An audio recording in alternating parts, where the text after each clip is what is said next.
Yo, it's been a while since I've opened up or closed the video on live action, but see, I kinda need to save a little time on this one as I'm in a rush for multiple reasons.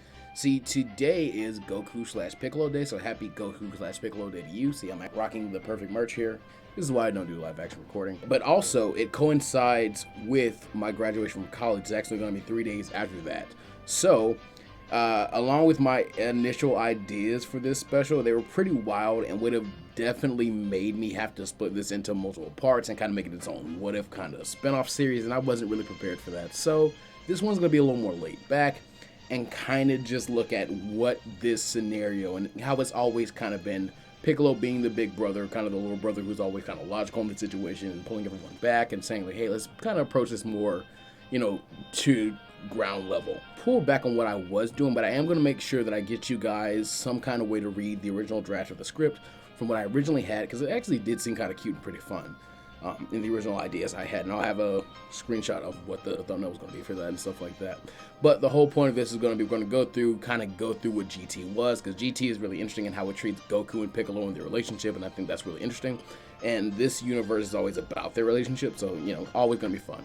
But anyway, before we begin, I'm going to go ahead and shout out the channel members and patrons so you guys can just watch the video, and when it's over, you can go ahead and click off and find something next to watch. Pizza 15X, Aaron Winters, Normandy 1998, Xiao P, Coder SV3, Ronan Charizard, Daniel Smith, Drax, Dylan Wolfdog 31, Infernate Beast 326, Jay Uray, Johnny Narku, Omar Cousin, Snow / Memes and More, Stephen Norton, Taryn, The Shadows, Vegeta What Ifs, Alamancer, B, Blood Down, Inebriated, John Sullivan, Trent Rouse, Dark Shadows, Pokemon Trainer Cam, River Joy, Elijah Edwards, Mr. Hamtastic, Jesus is King, Half an Onion, and Angel Gonzalez. Thank you all for all your direct support, and please enjoy the show.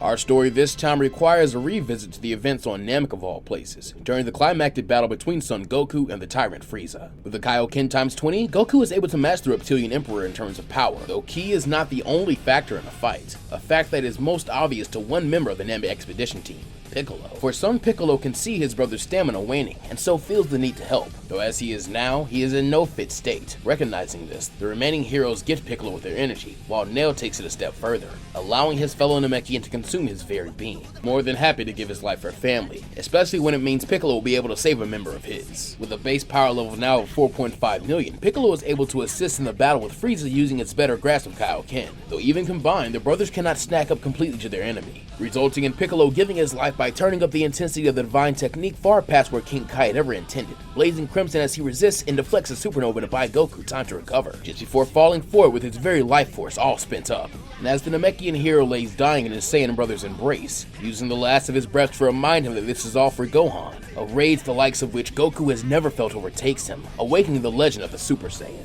From here, Goku's journey goes a lot like what we know from the canon timeline, rather than the extremely divergent events of this universe's main timeline, with him beating Frieza and going to Yardrat to train. While up in the other world, Piccolo and Kami begin their next journey together as well. Naturally, both are invited to visit Heaven, King Kai's world, or even train at the palace of the Grand Kai, though this comes with a question neither had considered up until this point. What do they want next? Kami, who has lived a long, full life, is tempted to stay permanently, being enamored by the possibility of an eternity to study the wisdom of masters from across space and time. But Piccolo, on the other hand, just wants to be reunited with his family, to see Goku, Gohan, and Chi-Chi again. As tethered beings, however, the choice for one will be the choice for both, with them engaging in deep discussion, assisted by the higher beings of the afterlife. And during this endless debate, time passes, over 2 years in fact, as Goku prepares to return home, only to sense the imminent arrival of Frieza to Earth. Thankfully, a Super Saiyan and a Turtle School Gi is there to stop the tyrant and his diabolical father, before leading the group to await Goku's arrival. And when the Saiyan appears, the stranger pulls him aside and reveals that he is Gohan from 20 years in the future. He also tells him about the android menace, and how the Earth will be doomed unless he treats his heart virus with medicine he has brought. Also, he decides to posit his father a theory, informing him that in his timeline, Uncle Piccolo never actually came back to life, and that he's always felt that the grief his dad felt from their last encounter weakened him while he fought the virus. Thus, he makes a seemingly impossible request that his father find a way to mend a bond currently being torn apart by hurt feelings and the state of death and life itself. And without any hesitation, Goku promises to do so. But he also makes another decision, to train up Gohan with the pair bonding and growing much stronger over the next 3 years together. Unfortunately, still being an absent-minded man, especially with Piccolo no longer there to watch his back, Goku still forgets to take his meds, resulting in him almost falling prey to the virus completely, and Gohan having to step up early.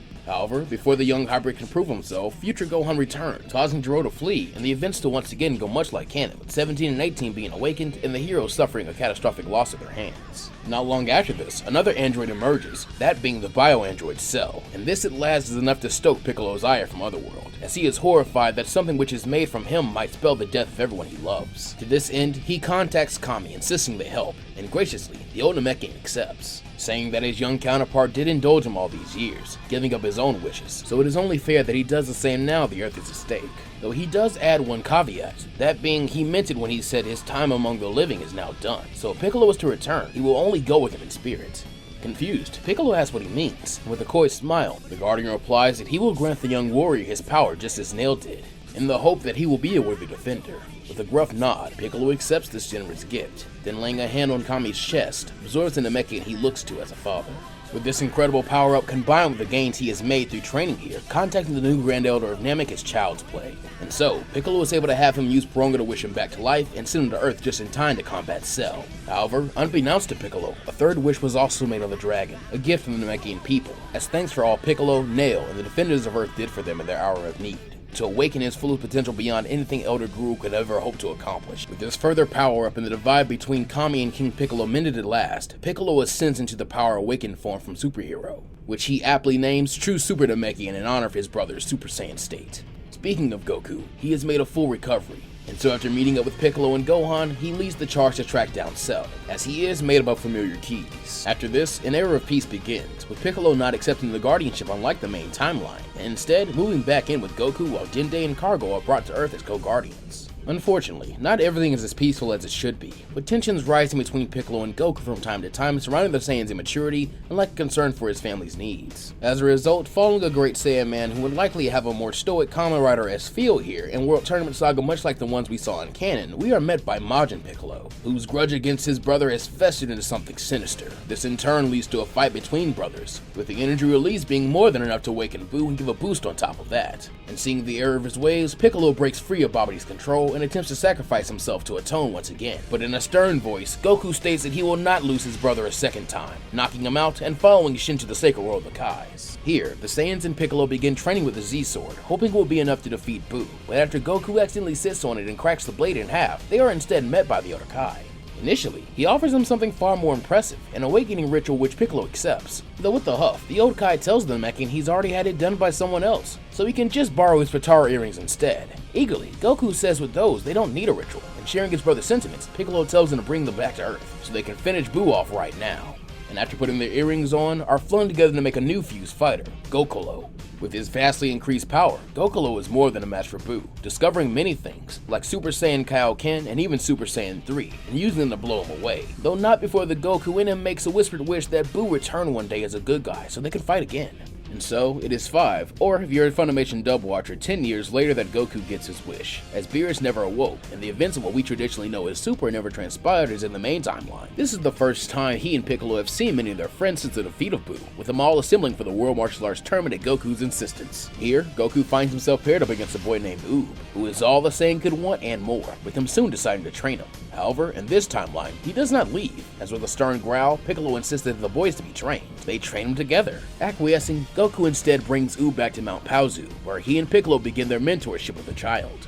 Jumping forward once more, we reach the end of Oob's training, with him engaged in a spar with his two masters. The power of these three titans is enough to shake the lookout and terrify the trio of geriatric thieves making their way across the tiled garden, those being Pilaf, Shu, and Mai. Soon they come across their objective, the Dragon Balls, though these are clearly not the set made by Dende, but rather a set bearing black stars. Gathering them up in their greedy midst, the trio then decide to summon Shinron, though like the balls, the coloration of this dragon is different, being red and much larger. At first, the Pilaf gang consider wishing for wealth beyond their wildest dreams, or maybe world domination, but in a glum tone, Shu points out that Goku and his friends would just come and take those things away from them. What they need is something that they won't lose. Nodding, Mai suggests something like a good meal, before Pilaf silences his minions, claiming that he has a brilliant idea. He'll wish for something they can't lose like a good meal.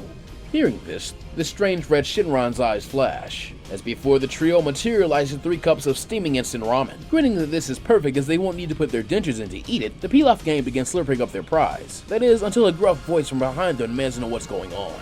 This gives Pilaf a terrible fright, with him spilling his ramen as he turns to see Piccolo glowering not at him, but at the red Shinron as he vanishes in a burst of Dragon Balls. Furiously, Piccolo asks if these idiots know what they've just done, with Shu happily claiming that yeah, they just got a free lunch. However, Piccolo snarls that they've done far more than that. Those were the Black Star Dragon Balls, and if they aren't gathered within a year, Earth will explode. Shrugging and finishing her meal, Mai says that this shouldn't be a problem, as the good guys are pros at gathering them and have got it down to a day trip. With another furious roar, Piccolo tells her that these balls are scattered across the entire universe, so it's not that simple. Gulping, Pilaf says that sounds bad, with Piccolo yelling that it's more than bad, it's cataclysmic, and it's all thanks to these three morons. By now, the Pilaf gang are recoiling under Piccolo's anger, and it is only thanks to the arrival of Goku that he lets up, with the blue-clad brother asking what's the matter. Still testy, Piccolo gives Goku a rundown of the situation, with the same replying that this sounds bad, causing a vein to pulse in Piccolo's temple as Pilaf pipes up, saying that's what he said. Gritting his teeth, Piccolo agrees that yes, it's bad, though what matters now is how they deal with it,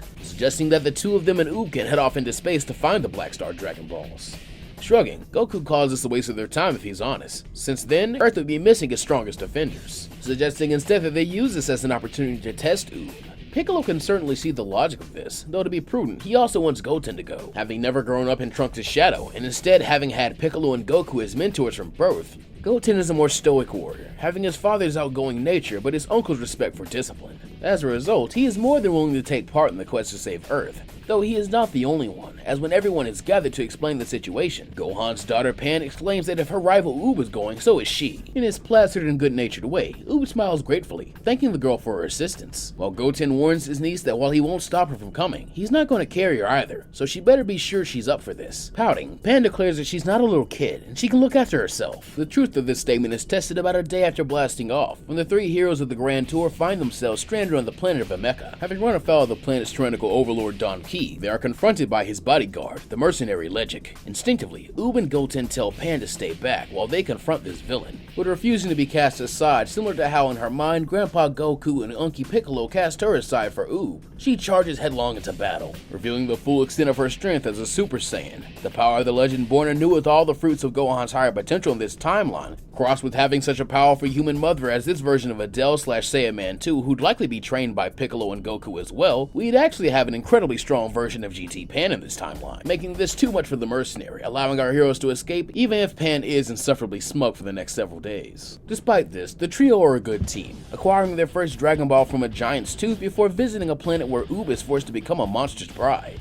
Here they find the 6-star ball, though it's stolen by the treacherous Bonpara, resulting in the confrontation with the Power Brothers. And this leads them to the Lewd cult, where Pan is unfortunately turned into a doll by Cardinal Muchi Muchi, though due to being significantly stronger thanks to her rival with Oob as well, she is actually able to still move in this form, beating the ever-loving snot out of the Cardinal similar to Vegeta in his candy form in canon. This allows Goten and Oob to quickly reclaim their stolen Dragon Balls. Then when Muchi Muchi reveals his true form, the boys along with Pan quickly finish him off, averting the activation of Lewd. Following some more adventures, the Grand Tour team land on planet M2 in search of the Dragon Ball, though this brings them into contact with General Rildo and the dangerous Sigma Force. However, being a powerful team with good synchronicity, they quickly overpower the machine mutants including their creator Dr. Mew, and even seemingly kill Mew's masterpiece, a synthetic tuffle named Baby. However, this is not in fact true, as Baby took refuge in a cut on Goten's hand, shortly before his apparent destruction. This allows him to lay dormant in the young hybrid until the heroes complete their journey, returning with the Black Star Dragon Balls and saving the Earth, or perhaps dooming it to something far worse. As when Goku comes to greet his family and student, he is attacked by the Tuffle, who only needs to inflict the slightest injury to give rise to the greatest threat the galaxy has ever known, Baby Goku. Against such raw power, the Grand Tour team stand no chance, with Pan and Goten both becoming Baby's thralls, as his plan is to enslave the Saiyan race who so cruelly destroyed his own people. Baby's disinterest in him allows Oob to escape this time, and so he seeks out the one person who can help, Master Piccolo. Still knowing how to watch over the Earth, Piccolo is naturally concerned for the well-being of his family and planet, leading to him confronting Baby Goku. But when the parasite-riddled Saiyan attains a new golden grade 8 form courtesy of a machine built by Baby Bulma, even with Piccolo's power-awakened form coupled with his giant abilities and Kaioken, he is still no match, somewhat losing heart as he once again wants to claim Goku as the best. In the scuffle, Piccolo is seemingly killed, with Golden Grade 8 Baby hitting the Namekian with a beam so powerful that all that remains of him is an arm. However, in truth, he is saved by the intervention of Shin. who brings him to the sacred world of the Kais, where the elder Kai has an idea which might be enough to turn the tide against baby Goku. Meanwhile, Oob has confronted his friends, incapacitating them and saving as many humans as he can from baby's infection, showing the fruits of his training in this timeline as he is far more effective than his canon counterpart. But when Piccolo fell, Oob took up his mantle, viewing it as his duty to avenge both his masters by defeating baby himself. And thanks to the training he's received from this timeline's more powerful Goten, he is strong enough to keep the tougher parasite at bay for a long time, even confronting baby to save innocence. Though inevitably, he too falls to the might of a golden great ape. Thankfully, before he can be killed or made into baby's thrall, a figure appears over her head. A broad, bulky silhouette Oob doesn't recognize until it steps between him and baby. It's Master Piccolo, and he's orange. This was the old Kai's idea, remembering tales of a transformation Namekians whose potential had been unleashed by their ground elder could attain. Though Guru had not been the source of Piccolo's awakening, he still had all he needed, and so had been sent back to planet Namek to meditate under the Ajasa trees and truly connect with the world around him, something he never actually got to experience as his main timeline counterpart did.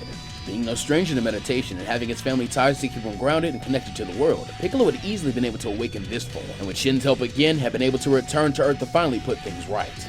What follows is a slugfest, as Piccolo's new power allows him to exceed the power of Golden Great Ape, resulting in him literally beating the sickness out of his brother. Being a coward, Baby first attempts to possess Piccolo, but having no injuries he can exploit, he next tries to flee. But this is a dreadfully poor decision, however, as without Goku Sasha's body to use as leverage, Piccolo has no compunction about killing the Great Goo, firing a bright emerald green 10 times Kamehameha which eviscerates Baby at the cellular level, ending in danger and releasing all under his control. Unfortunately, the heroes have no time for rest, as while this has been happening, Dr. Mew has been plotting his revenge from hell, teaming up with Dr. Gero. The pair have hatched a most sinister scheme, in which Cell will return to the living world and destroy their enemies by absorbing not only the androids still alive on Earth, but also a new duo they have constructed called Hellfighters 17 and 18. By synchronizing the pairs of androids, the devious Doctor is able to create a portal to Hell through which all manners of villains are able to escape, with Cell being among them. Now perfect thanks to his absorption of the Hellfighters, from there it doesn't take him long to track down their living counterparts, consuming them and becoming something beyond even perfection. He is Transcendent Cell. In his new transcendent state, Cell is more than a match for the heroes who attempt to challenge him, making short work of Gohan, Goten, and Pan when they arrive to stop the sinister cicada. It therefore falls to Goku, Piccolo, and Oob to pick up the slack, though to their surprise, Transcendent Cell is a match for each of them individually. Wisely, Piccolo suggests taking them together, like they did the first time Cell threatened their world. With a shake of his head, Goku requests one chance to take him alone, stating that he feels like he needs to redeem himself after all the damage he did as baby Goku, chuckling gruffly that he must really be rubbing off on his brother if Goku's thinking about things like making amends for past mistakes. Piccolo agrees, though tells Oob to be on standby in case anything goes wrong. Squaring up with Cell, Goku pops a capsule which reveals the same machine Bulma used to make him into a Golden Great Ape before, a prospect the heroes do not relish, having heard stories of Goku's rampage as a great ape in his youth. However, Goku assures him that he believes it's worth it, since while he was in this form last time, he could feel a power just beyond the transformation, and with himself back in control of his body, he's sure he can unlock it. Nodding that he trusts his brother, Piccolo tells the others to let Goku carry out his plan. A moment later, the Saiyan hero has become a giant golden monkey courtesy of the blood sway generator, and as everyone fears, he begins to go wild, not differentiating between friend or foe. Worriedly, Oob asks if they should do something to stop Master Goku, but stoic as ever, Piccolo instructs his pupil to simply put his trust in Goku by reminding him what he's fighting for. He then calls out to his brother, recounting the tales of their time together, with his children and granddaughter doing likewise. After a moment, Oob joins in, and as the voice of those he loves finally penetrates the fogginess of his rage-addled mind, Goku remembers himself, and the reason he's adopting this risky form in the first place. In doing so, he opens the metaphorical door he had spoken of before, shrinking down into his regular size, though his appearance is different, as he now has wilder hair and pinkish crimson fur covering most of his torso. This is Super Saiyan 4. Against the power of Super Saiyan 4, Transcendent Cell stands no chance, though instead of killing him, he grabs the bio-android in a full Nelson and instructs Oob to finish things. Not wanting to hurt Goku, Oob charges up a spirit bomb, and when he lobs a ball of life energy, Transcendent Cell is destroyed due to all the evil energy he's absorbed, this time for good. From there, it is a simple matter of rounding up or killing the remaining escapees from Hell, though that unfortunately does not fix the portal in the sky. For that, they need the Dragon Balls, though when they call upon their favorite Draco Ex Machina, they are met by a very different entity. A cigarette-chomping blue Shenron who informs the heroes that thanks to their overuse of the Dragon Balls over the years, the negative energy they have created has now manifested as 7 sinister Shadow Dragons. Knowing the danger this could pose, the defenders of Earth decide to split up and seek out the Shadow Dragons in pairs. Due to most of the dragons being rather weak, this is not an issue, with Gohan and Goten clearing away Haze and Rage Shenron in no time flat, while Pan and Oob dispatch Oceanus and Naturon. in the process putting to bed any traces of the rivalry left over from their year in space. Meanwhile, Goku and Piccolo confront Ice and Nova Shinron, a fitting pair of foes, as Nova was formed through King Piccolo's wish for eternal youth, while Ice came from the wish to revive all those killed by him and his children. Being the inverse of the wishes that made them, Nova is an honorable warrior, enjoying his clash with Piccolo, as this is the way in which two strong fighters may test themselves. While Ice is underhanded and cruel, attempting to blind and kill Goku until Nova and Piccolo put a stop to it. However, in the end, neither dragon is a match for the brothers, with them reclaiming the 3 and 4 star balls, meaning only 1 star is left to be found. Unfortunately, unlike the others, the 1-star dragon Sin Shenron has taken a more active role in the proceedings, systematically hunting down the heroes to steal the Dragon Balls from them, Oob and Pan being the first to encounter this beast, putting up a good fight but falling all the same, with Gohan and Goten meeting a similar fate. And now, Sin has his sights set on Goku and Piccolo, arriving in the city where they have just finished their duel with Ice and Nova and offering them a trade, the last 2 Dragon Balls in exchange for the lives of their children. Reluctantly, the brothers accept these terms, and so Shin throws them the beaten bodies of Gohan, Goten, Pan, and Oob, while Piccolo hands over the balls, watching as Sin consumes them and becomes Omega Shinron. Haughtily, the newly formed Omega pronounces this as Earth's final day, stating that he will destroy all life in the galaxy, but this is met by defiance from the heroes, as together they rise to do battle with the dragon. However, even combined, they cannot put a dent in Omega's tough hide, with the only thing that stands a chance being the return of Orange Super Saiyan 4 Goku. However, due to his immense power, he defuses far too quickly to turn the tide, and being a savvy fighter, Omega destroys the brothers' Potara so they can't try it again. It truly seems as though all hope is lost, until Piccolo tells Goku that he got an idea from the twin Shadow Dragon and their connection to King Piccolo. He could have used the Mafupa. Urgently, Goku pleads with his brother not to, as he'll die like Master Roshi did. With a sad look, Piccolo tells Goku it's the only way. Nodding, Goku fetches a small wooden box, and uses a small key beam to carve the talisman in, while Piccolo tells the others to get back. The brothers then share a look, as Goku swings open the box and Piccolo fires the attack. Omega, having no concept of what the Mafuba is, has no recourse against it, allowing him to be caught in it and transferred into the container, as with a flash of light, he is sealed for all time. Worriedly, Goku looks to his brother, expecting him to fall over dead, but to his surprise, Piccolo appears to be fine. However, before we can do a closer inspection, Shinron appears, having been returned thanks to the defeat of the Shadow Dragons. In his deep rumbling voice, the Eternal Dragon thanks the Earthlings for their assistance, though informs them that he will be taking the Dragon Balls and departing this world, likely never to return in their lifetime. Before he goes, however, he admits to no longer having the power necessary to complete this task alone, thus asks if any among them would like to accompany and help him. And seeing this is his cue to go and take the danger of the Dragon Balls with them, the Namekian bids his friends and family goodbye, entrusting Goku to look after the Earth for him and Oob to one day become his defender.